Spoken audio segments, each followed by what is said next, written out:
Sitting is the new smoking, মানে চুপচাপ বসে থাকা বা হাঁটাচলা না করাটা স্মোকিংয়ের সমতুল্য। স্মোকিংয়ের ইল এফেক্ট সম্পর্কে আমরা মোটামুটি সবাই ওয়াকিবহাল। তো তার জন্য আমরা আজকাল বলি কি, আপনার যদি স্বাস্থ্য ঠিক রাখতে হয় আপনাকে হাঁটাচলা করতে হবে। তো এই নিয়ে আমরা আগেও অনেক ভিডিও বানিয়েছি, তার মধ্যে একটা ছিল যে আপনি কতটুকু হাঁটবেন অ্যান্ড কতটুকু কখন হাঁটবেন সেটা নিয়ে আমরা ভিডিও বানিয়েছি। Specially around 7,000 to 10,000 steps per day দেওয়াটা ইম্পর্টেন্ট। তো স্টেপস কাউন্ট করাটা আজকাল খুব একটা ডিফিকাল্ট না, কারণ অনেক রিস্ট ওয়াচে বা আর্ম ব্যান্ডে বা বিভিন্ন মোবাইল ফোনে কিন্তু স্টেপ ট্র্যাক করা যায়। তো আজ আমরা যেটা নিয়ে আলোচনা করব সেটা হচ্ছে যে আপনি যে হাঁটবেন সেটা কি মর্নিং ওয়াক হবে না ইভিনিং ওয়াক হবে। অনেক পেশেন্ট এসে আমাদের জিজ্ঞেস করছেন কি, স্যার আমরা তো জানি কি হাঁটাচলা করাটা খুব ইম্পর্টেন্ট, কিন্তু সেটা কখন করলে বেটার, সেটা সকালে করলে বেটার না বিকেলবেলা করলে? আসুন সেটা আজ আমরা জেনে নিই।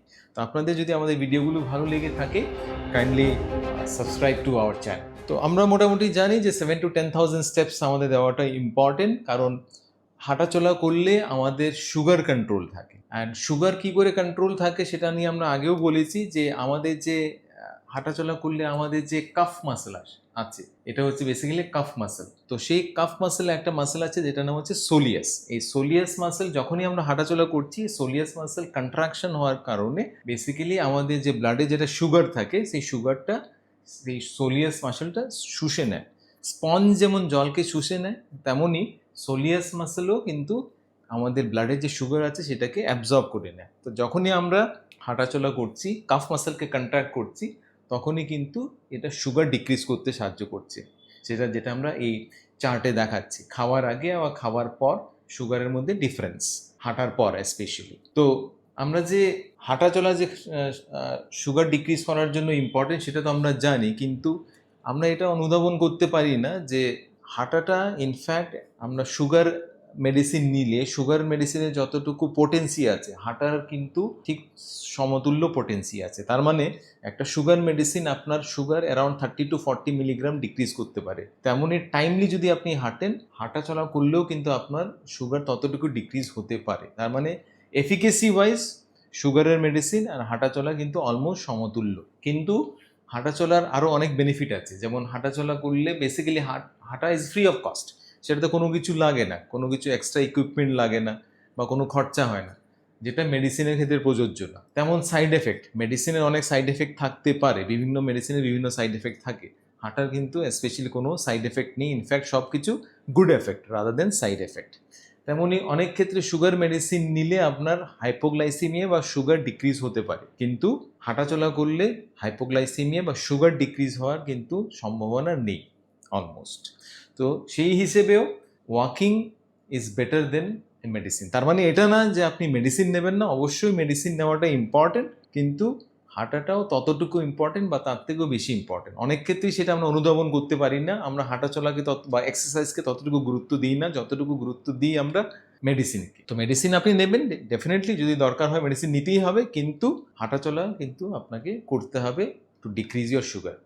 তো হাঁটাচলা করলে যে শুধু সুগার ডিক্রিজ হয় সেটা না, হাঁটাচলার অন্যান্য বেনিফিশিয়াল দিক আছে। প্রপারলি হাঁটলে আপনার ওজন নিয়ন্ত্রিত থাকবে, আপনার ব্লাড প্রেশার নিয়ন্ত্রিত থাকবে, আপনার মেটাবলিজম ফাস্ট হবে, সেটা থেকে আপনার কোলেস্ট্রল ট্রাইগ্লিসারাইড নিয়ন্ত্রিত থাকবে, আপনার হার্টের জন্য ভালো, আপনার মুড ভালো রাখে, ইনফ্লেমেশন ডিক্রিজ করতে সাহায্য করে।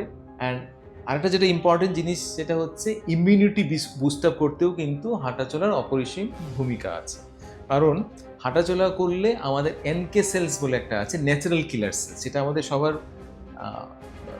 ব্লাডে আছে। ন্যাচারাল কিলার সেলসের কাজ হচ্ছে বিভিন্ন ইনভেডিং প্যাথোজেন, স্পেশালি ভাইরাস বা ব্যাকটেরিয়া, সেটাকে কিল করে দেওয়া। তো হাঁটাচলা করলে আমাদের ইমিউনিটি বুস্ট আপ হয়, আমাদের এনকে সেলস অ্যাক্টিভ হয়, যেটা আমাদের বিভিন্ন যে ভাইরাসের আমরা সম্মুখীন হচ্ছি প্রতিদিন, সেটা করোনা ভাইরাস হতে পারে বা ইনফ্লুয়েঞ্জা ভাইরাস হতে পারে, সেটাকে প্রতিরোধ করতে সাহায্য করে। তেমনই এনকে সেলসের আরেকটা মেইন কাজ সেটা হচ্ছে টু প্রোটেক্ট এগেনস্ট ক্যান্সার। আমাদের শরীরে প্রতিনিয়ত কখনো কিছু না কিছু ক্যান্সার সেল তৈরি হয়, কিন্তু সেটা আমাদের অ্যাকচুয়ালি ক্যান্সার করে না, কারণ আমাদের এনকে সেল। সেটা মেইন প্রশ্ন যেটা আমরা অলরেডি এই ভিডিওতে আমরা বলেছি কি, আপনি যে হাঁটবেন কখন হাঁটবেন, কোনটা করলে বেটার রিলেটিভলি।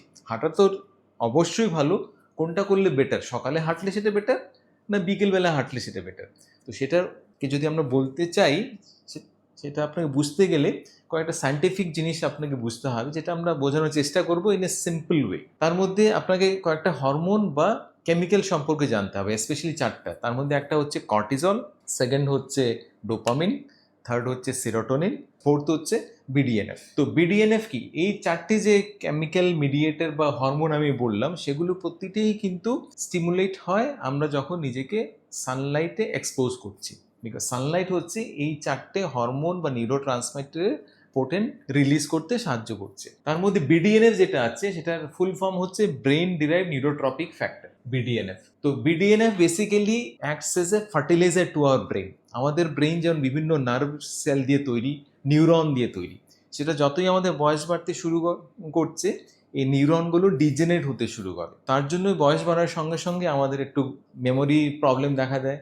আমাদের যতটুকু লার্নিং করার ক্যাপাসিটি থাকে বা কনসেন্ট্রেশনের যতটুকু ক্যাপাসিটি থাকে বা মেমোরির যতটুকু ক্যাপাসিটি থাকে, ততটুকু কিন্তু মানে হ্রাস হতে শুরু করে।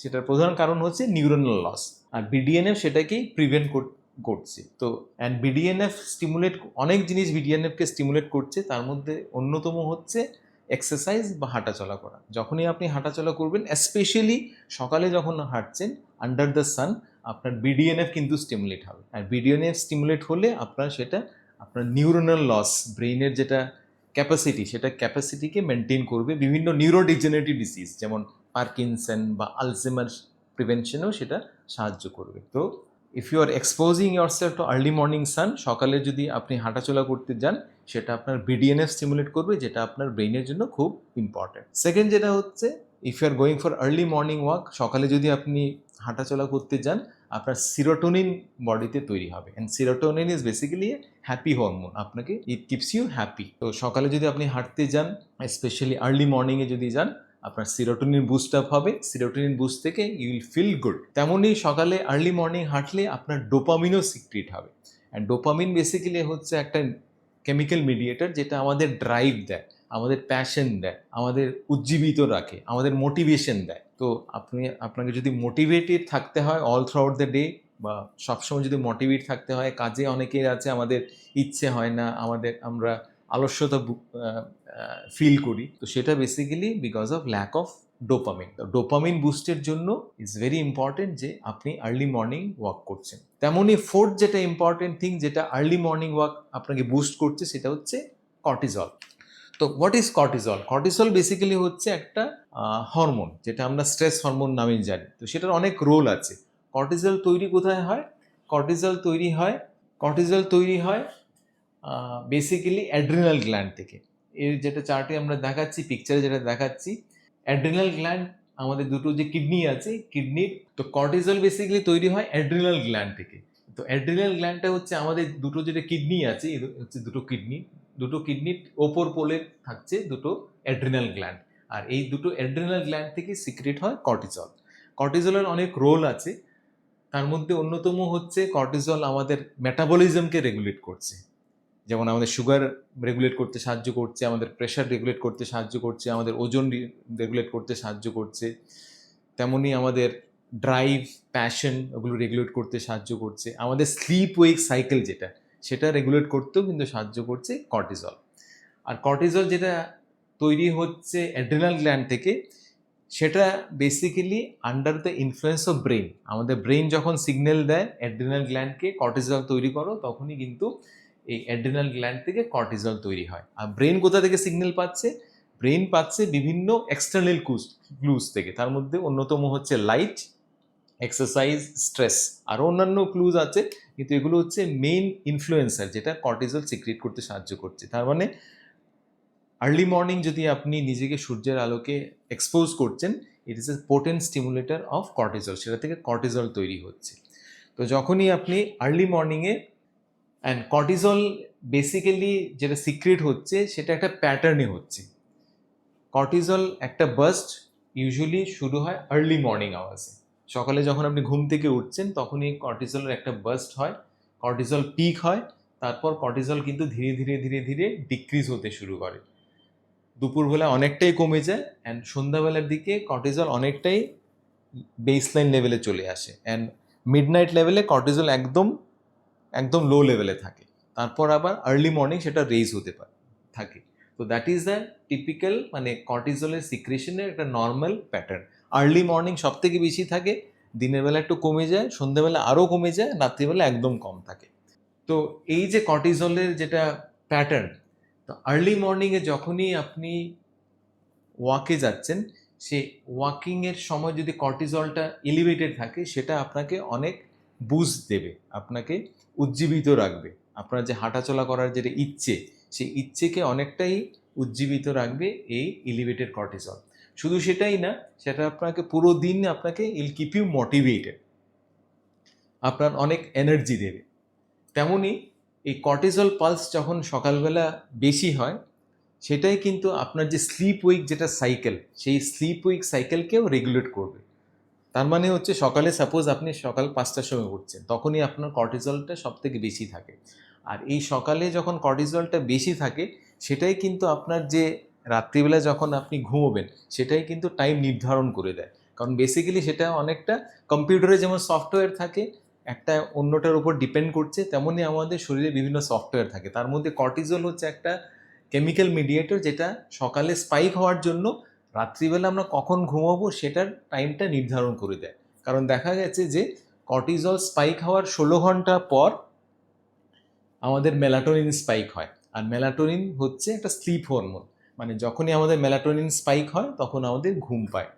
তো মেলাটোনিন স্পাইক সাধারণত রাত্রিবেলা হয়, অ্যান্ড রাত্রিবেলা মেলাটোনিন স্পাইকের জন্য আমাদের ঘুম পায় and we can fall asleep easily.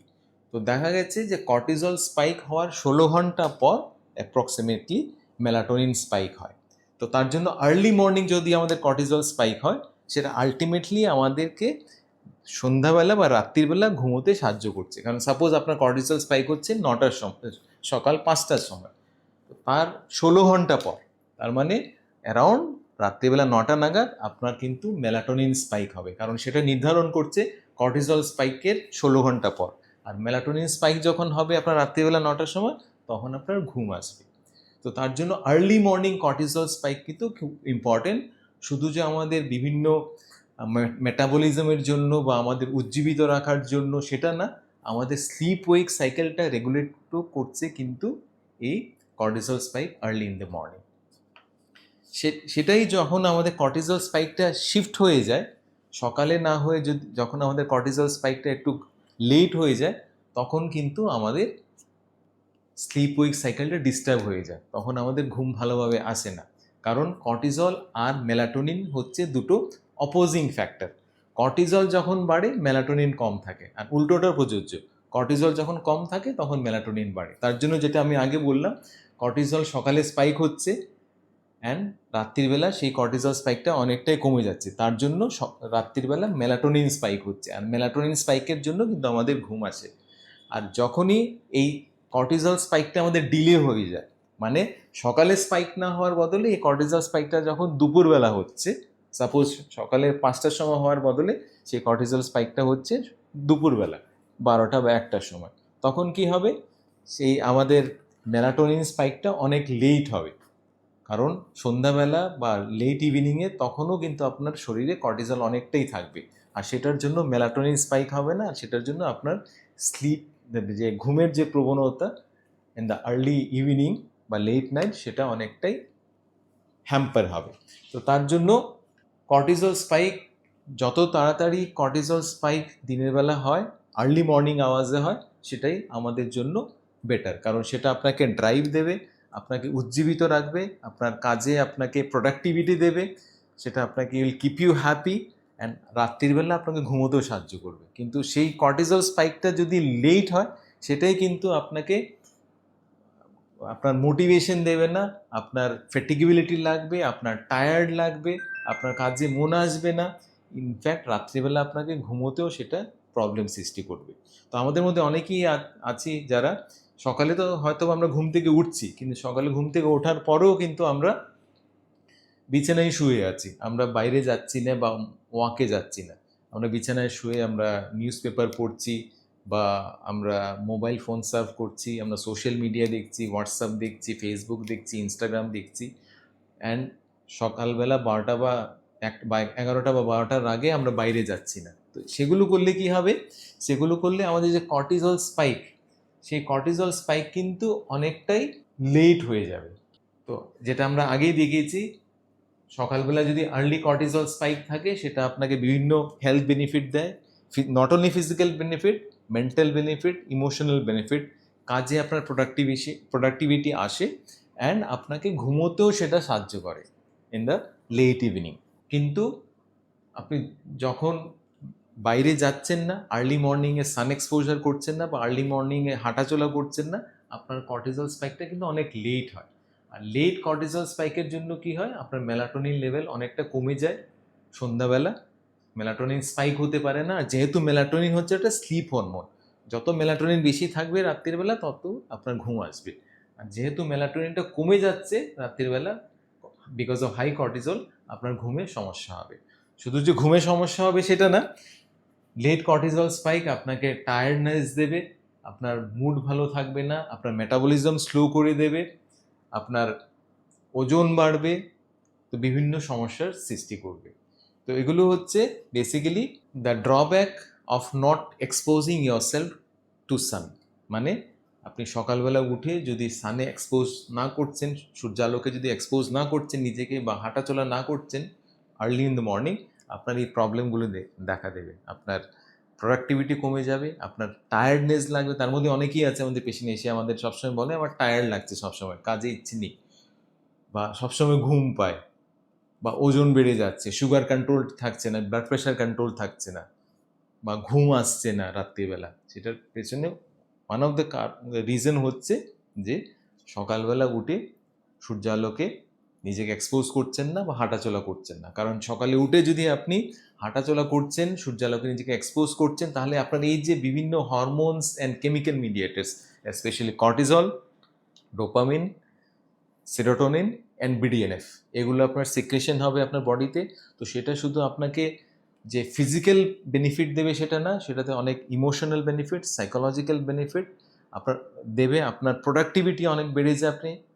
আপনি যে কোনো প্রফেশনেই থাকুন না কেন, maybe you are a student, maybe you are a professional, maybe you are a businessman, maybe আপনি sales person, as a sales person হিসেবে কাজ করছেন, যে প্রফেশনে থাকুন না কেন, আপনি যদি আর্লি মর্নিং উঠে নিজেকে সানলাইটে এক্সপোজ করছেন, হাঁটাচলা করছেন, it will give you an competitive age.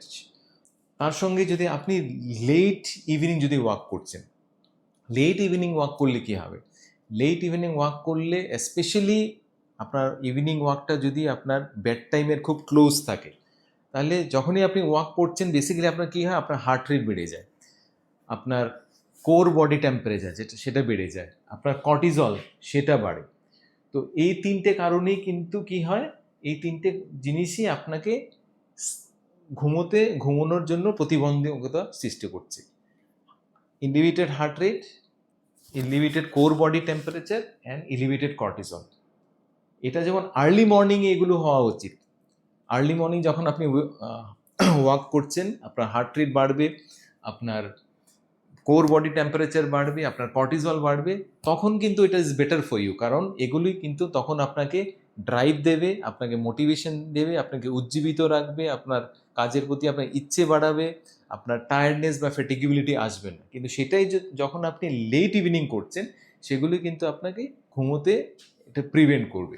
তো তার জন্য যদি আপনাকে ইভিনিং ওয়াক করতে হয়, evening walk should not be done to close to bed time. মানে ঘুমানোর ঠিক আগে করাটা উচিত না, কারণ ঘুমানোর ঠিক আগে করলে আপনার কিন্তু আলটিমেটলি এটা ঘুমে প্রতিবন্ধকতা সৃষ্টি করবে। তেমনই ইভিনিং ওয়াকে আরও কিছু প্রবলেম, এনভায়রনমেন্টের প্রবলেম আছে যেটা মর্নিং ওয়াকে নেই। যেমন পলিউশন। আর্লি মর্নিং ওয়াক করলে আপনার আর্লি মর্নিং সাধারণত আমাদের ওয়েদার যেটা থাকে সেটাও প্লেজেন্ট থাকে, ঠান্ডা থাকে, স্পেশালি আমাদের মতো কান্ট্রি যেটা ট্রপিক্যাল কান্ট্রি, প্রচুর গরম থাকে, কিন্তু আর্লি মর্নিং সেটা প্লেজেন্ট ওয়েদার থাকে, যেটা ইভিনিং টাইমে হট অ্যান্ড হিউমিড থাকে। তেমনই পলিউশন, আর্লি মর্নিংয়ে সাধারণত পলিউশন থাকে না, যেটা ইভিনিংয়ে থাকে। তেমনই ট্রাফিক বা কনজেশন, সেটা আর্লি মর্নিংয়ে থাকে না, যেটা ইভিনিংয়ে থাকে। তো এগুলো হচ্ছে কয়েকটা এনভায়রনমেন্টের